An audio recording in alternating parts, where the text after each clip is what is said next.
you guys tonight, or today. We have a guest speaker, and we got to go out to breakfast with him and his wife this morning, and his breakfast was really good. It was buffet style, which I always like.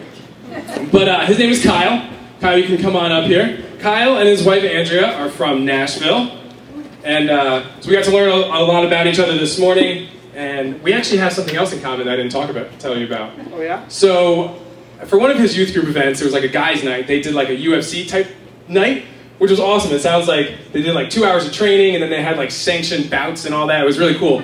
We used to do that too, except it wasn't like sanctioned. It was more like we just fought with the kids. It was, yeah. So it was a little bit different. So borderline child abuse. Well, borderline. Okay. Yeah. But it was just as fun. It was me and some of the other guys who were actually bigger, and we just fought the kids. It was really fun.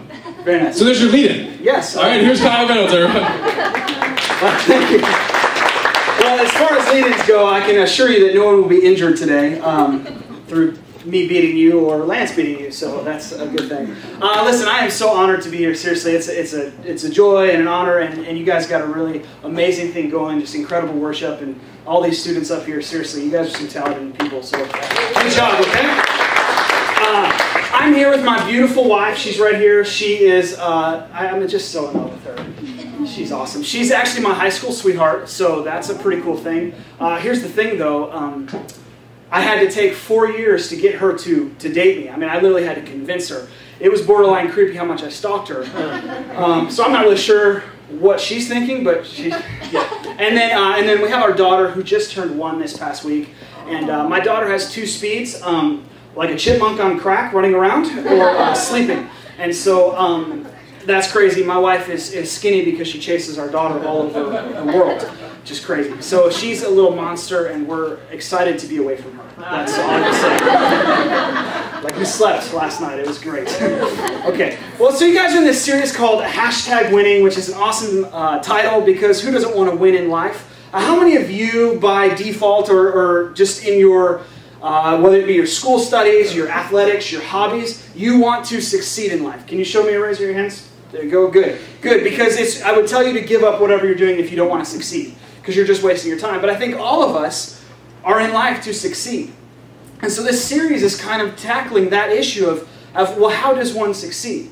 Because the world paints one picture, and then God over here, through Jesus and through this crazy Sermon on the Mount, this sharing in front of hundreds and hundreds of people, takes what we understand is right and what we'd understand is our world and flips it on its head.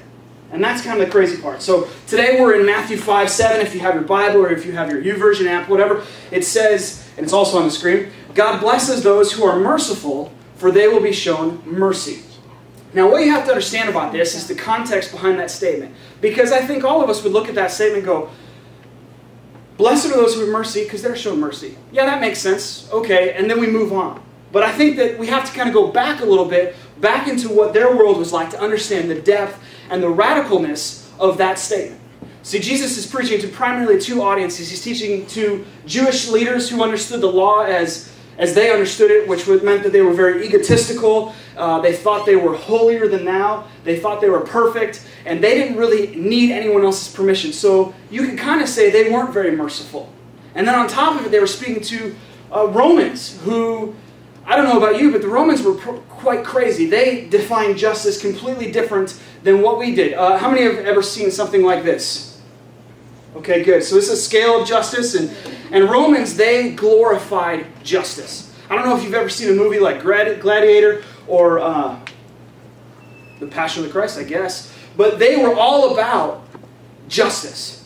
And so, give you an example of what I'm talking about in justice is that when someone was found guilty of breaking the law, they went to the furthest extent because they felt like their nation, their people, their group needed justice. And so they wanted to make sure that justice was served. I'll give you another example, and I can't imagine doing this as a father of my own daughter, but as a Roman citizen, when you had a child, when your child was born into the world, you could look at your child, you could define your child, you could look at him, because you didn't really have 3D ultrasounds, they couldn't tell you the sex of your child, they could tell you if it was male or female. So if it came out and you're like, oh, I was really hoping for a boy, and you got a girl, the dad could literally go, and they could just kill that child, and there would be no repercussions. That was within his law, because that was what his power was. If he wanted his son, or his son had some type of disability, he could say, you know, I'm done with that. And he didn't have to take care of it. The same was true of his slaves. And so can you imagine that this statement that Jesus is making to these kind of people who are looking at this and going, whoa, blessed are those who are merciful, because they will be shown mercy. It's a radical concept. Well, what does that mean for us today? Well, I don't know about you. Anyone watch TV? Okay, good. Just making sure. I want to speak to normal people. So, you're all normal. Good. All right. What I find fascinating about TV is the commercials. Because every time I watch a commercial, I feel like my life is incomplete. Give you an example. Joy dish soap. Yeah. Have you ever noticed in a Joy dishwashing soap commercial, it starts out black and white, and this lady is so distraught. Her world is ending. There's no hope in her life. She doesn't know how to smile. It's just this downtrodden because she's doing the dishes, and she's just in the dishwasher. And then the commercial says, but wait, there's hope for you. There's Joy dish soap. And then all of a sudden, it's in bright color, and she acts like she just won $1 million in the lottery. She's got the biggest smile, and she's happy about doing the dishes. And she's put it in the dishwasher, and life is good. Now think about that. Your life is not complete without a ShamWow. A Snuggie. I mean, think about every infomercial. You're being sold that your life is not good. You deserve this product. It's going to complete you. And what is that like? See, so for us, we're not very good at showing mercy because we think that we deserve certain things. How about this? You know, you go to school and you fight super hard to get those best grades. And maybe it's swimming or lacrosse or basketball, and you work your butt off. I take one of my favorite athletes is Michael Jordan. You know, he blood, sweat, and tears to be on that court because he loved the game of basketball. And then he gets to that tryout, and he's put in all this effort. He's put in all the work, and the scales of justice are not working, but now they are. Okay, and so he's got this, and all he wants the scales of justice to do, he wants to make that team. He wants things to even out. And sure enough, Michael Jordan, his first year, got cut from the team. And you're sitting and going, just crushed. And maybe you've experienced that same thing, where you've been busting your butt. You've worked for those grades, and you didn't get the score that you want on that test. Or you didn't make the team that you wanted. Or you didn't get the end result of your hobby. And you're crushed. And I think about it as students, we look at the news very much like that. We look at Facebook and our social networks just like that. We want justice. When our friend wrongs us, we outcast our friend because we want justice. We want the scales to be put back in perspective. We want everything to be leveled out. And so for some of us, that means that we abandon that person. We choose not to talk to them. We get that evil text that we've all gotten, and we totally forget that every negative text or every inappropriate joke or every time we've gossiped about someone's back, we forget that part. We just peg them as, hey, you're not good enough for me anymore. And I think Jesus is speaking to us in this culture, especially as students, as someone who's saying, guys, listen, you are going to be blessed when you show mercy. You are going to be blessed, and I'm going to show you mercy when you show mercy to others. And as a student, that's a radical concept because we all have enemies. We all have people that we don't like. And I found this story, and it's in Matthew, and I want to read it for you. It's not on the screens because it's in a different, it's in this Bible called The Voice, and it's kind of a modern day telling of this story. And listen to what he says. It says, if you want to understand the kingdom of heaven, that's an interesting statement. If you want to understand the kingdom of heaven, what I love about that kingdom of heaven is that God says in the Bible that it is here and now. And then this part, he says it's forcefully advancing, and forceful men lay hold of it. Forceful men and women lay hold of it. So it's saying to us is we need to be a part of this movement and join in being a part of it. He goes, to understand the kingdom of heaven, just as I want to settle accounts with his servants, a king wanted to settle his account with his servants, just as the king began to get his accounts in order, his assistants called to his attention a slave who owed a huge sum to him. What a laborer might make in 500 lifetimes, he said. The slave, maybe an embezzler, had no way to make restitution. So here's this guy who borrowed way more money than he could ever pay back. And so this king saying he needs to make restitution, which means he needs to pay that back or he needs to be imprisoned. So the king ordered that the wife, or that he, his wife, and the children, and everyone in the family owned be sold on an auction block, that the proceeds from the slave sale would go towards paying back the king. Upon hearing this judgment, the slave fell down, prostrated himself to the king, and begged for mercy. "Have mercy on me, and I will somehow pay you everything."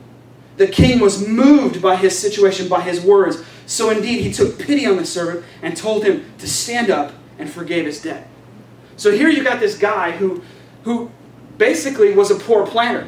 He lived excessively. He did more than he was capable of doing, and he borrowed a lot more money than he was ever capable of paying back. Now, I don't know about you, but that happens all the time in America. And I've never heard of a creditor being, "You know what? You're such a good guy. We're just going to erase that debt." That would be awesome. But I've not heard of it. And I think about us is that we've put in all this work and we've owed something and we want it. And so we come and we're like, "Hey, give me what I owe." Because that's natural. That's normal. You've worked hard for that. It's what you deserve.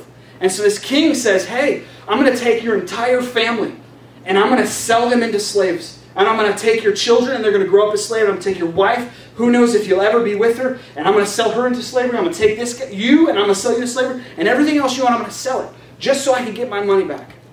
And this dude fell to his knees and he says, "Oh my gosh, you can't do that. That's my wife. That's my kids. Please, please forgive me. I'll do anything else. Help me. Anything. Help me. Don't take my family." And the king was so moved that he chose to do something so radical, so different, so not American.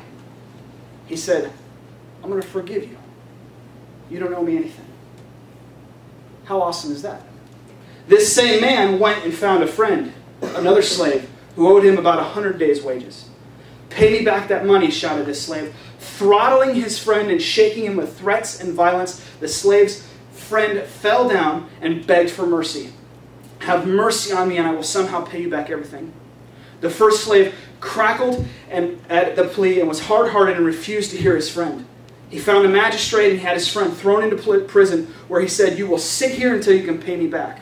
The other servants saw what was going on and they were upset. So they went back to the king. So this same guy who was just forgiven this massive debt load, this guy who was threatened to have his family sold into slavery, who just was forgiven, turns around and goes to another friend of his who he loaned money and says, "Give me my money back." He throttles the man. I don't know about you, but I just see a horrible WWE move going on right now, right? Some WrestleMania action. Throttles the dude and he says, "Hey, give me my money back." And when the dude says, "Please forgive me," or "Give me more time," he not only sells him, he doesn't just sell him to slavery, he does the stupidest thing in my opinion, he puts him in prison. I don't know about you, but I don't know if you can even make money in prison. So what that meant is he put the debt on his family. And his wife, who probably didn't work because they were at home taking care of his kids, had to now work. And everything they owned, instead of going back into the family, was supposed to be paid to this man. So here's this man rotting in prison after the same man put him there was just forgiven 400 times more than what he borrowed. So these people, they saw this and they went to the king. The king summoned the slave, the one who had owed him so much money that he had forgiven. And the king was livid. "You scum," he said. Seething with anger, he begged me to forgive your debt, and I did. What would be faithful response to such latitude and generosity? Surely you should have shown the same charity to a friend who was in your debt. The king turned over the unmerciful slave to his brigade of torturers, and they had their way with him until he should pay his whole debt. And that is what my Father in heaven will do to you unless you forgive each other, your brothers and your sisters, from the very cockles of your heart. Now that's a very scary thing. And I want to be really practical here, because I'm not saying that if you don't forgive people, if you don't show mercy, that you're going to be tortured and put in prison. If that were the case, this wouldn't be America. Okay, so we can rest assured of that. But I think what's fascinating is that when we're wronged, when we've been hurt by a friend, by a peer, when someone has gossiped about us or spread a lie, when someone has said something to us on social media that isn't true, when our reputations begin to get altered at school, it's very easy to sit here and focus on all that you deserve and all the hurt that you've contained. And it's easy to just excommunicate those people from your life. It's easy for you to just say, "I'm done." And I've known, of all the years that I've worked with students, I've watched some of the closest friendships dissolve over the stupidest issues because we are unable to forgive each other. We're unable to think about all the things that we did. Unable to consider all the times we've gossiped or said that inappropriate thing or done something that we shouldn't have done or wronged our friend. And I've watched these friendships disintegrate. And so my challenge to you today is what would it look like in our schools, in our city, in this youth group, if this was not only a welcoming and safe place, but a place in which we could forgive each other when we've been wronged. When instead of just turning in hatred and saying, the scales of justice are out, I'm done, I'm walking away, we went to that person and says, hey, you hurt my feelings. You said this and this isn't true. And no matter what they say, in our heart we do the craziest thing possible. We say, in spite of everything that you say right now, I'm going to choose to forgive you. See, forgiveness is a choice. And it's a choice that isn't made one time. It's a choice that's made over sometimes years, sometimes weeks, sometimes days, and for some of you, sometimes hours. I'll give you an example. My daughter. My daughter's the most beautiful thing in the world. But she also is capable of creating the most heinous thing in the world. Some of you know what I'm saying, some of you don't. Okay, she can fill that diaper with some of the most disgusting. And so I have this thing where every time I smell something, I just leave the room. And then wherever I head, I kind of head towards my mind, like, hey, I think something's wrong with Zoe. And I just keep walking.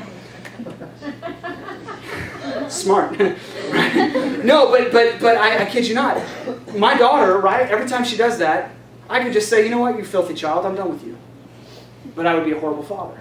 And that's not really what I'm saying.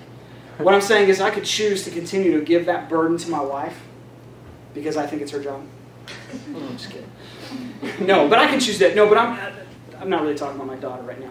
What I'm trying to say is that my daughter, over her course of her lifetime, it's so fascinating to me when I take something away from her, I tell her not to do something, she throws this hissy fit.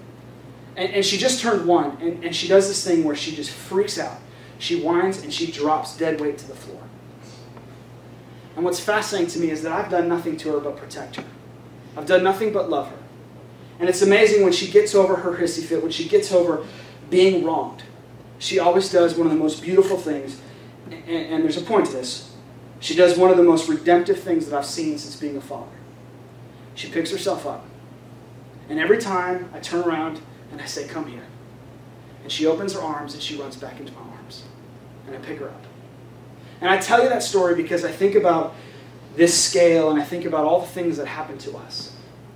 And yet we have a heavenly Father who every time that we sin, every time we throw a little tantrum, every time we don't get our way, we get angry, we fall to the ground, we cry and we say, oh my gosh, God, why me? And yet Jesus, who has done nothing but try to love us and protect us. And He even went as far to take your sin and your shame that you're capable of, with you in mind, and bear that on a cross because He loved you so much that He is always there right behind you saying, come here. And it's that kind of mercy of us saying, God, I'm sorry, that we get to run back in His arms and He gets to scoop us up and He gets to restore us. He gets to take this balance of justice and He gets to just forget it because He is God. He restores us and He forgives us of that debt. And I think that is the most beautiful picture of the kingdom of heaven because it's really built on forgiveness. It's really built on sharing and showing mercy. That if we want to be a part of this kingdom advancement, this kingdom of heaven that God is calling us into, then it's our duty. It's our craziness. It's our ability to forgive when we don't need forgiveness. It's our forgiveness when we don't deserve to be forgiveness. I want to show you this definition. It's on the screen. It says this. Mercy is sacrificing your own honor or reputation to extend love, compassion, and acceptance to someone who doesn't deserve it and who can't pay you back. Just think about that. Someone who you choose to show honor, extend love, compassion, and acceptance to someone who doesn't deserve it and can never pay you back. It's a pretty radical thought. And there's Jesus taking these simple truths like, hey, be merciful because I was merciful to you. Taking what we understand as the advancement in our world, a way to get ahead, a way to get it in the world, and saying, no, success isn't really that way, it's this way. He turns it on his head. He takes our scales of justice and He flips them around and He says, show mercy because I I have blessed you by so much because my arms have always been wide open in spite of everything you're capable of, because I love you. And I have chosen to forgive you and show mercy. It's a pretty radical concept. And I think if we get to the point where we apply it, not only in our lives, but just here, this place will change so radically that we'll have to build. You'll have to open the doors. You'll have to bust out walls because kids will be pouring in here. Because unfortunately, there just isn't safe places around here anymore. There isn't safe places. Social network is a coward's playground where we can throw bombs and have no accountability. But here, in these walls, amongst you people, you can create such an atmosphere of safety and love and forgiveness that people will come from miles to flourish with you. So I'm excited as you guys apply that. I'm excited as you continue to win in all that you do. I'm excited as you continue to pour into each other and grow and worship and honor and show compassion and love each other. I'm excited for you. Let me pray for you. God, we are so thankful for these students. No matter where they're at in life, God, they have chosen to come here this morning and gather and worship you. And we are just thankful, God. We are grateful for their hearts. And so, God, we are trusting that in turn that you will just scoop them up and just show them the love they've never felt. Bless them beyond the understanding that they can even share. But more importantly, God, we pray that you give them the courage to be radical, to be bold, and to be crazy enough to show mercy on those around them. To love people when they don't deserve it, to show compassion when they can't do anything in return, to be people of your kingdom. God, thank you for this day. Thank you for what you're doing. We're excited for where you're taking us. We pray these things in your name. Amen. Amen. All right, guys, I'm going to call Lance. Oh, there he is. Perfect. Kyle, thank you so much for that. That was wonderful. So guys, you can feel free to hang out and just mingle or whatever. But we're dismissed. But if you guys want to hang out till 11:30, we're going to be staying here and asking Kyle and Andrea some questions and just getting to know them more. So you're welcome to stay and hang out for that. Same with parents. But if not, thanks for coming, and we'll see you guys.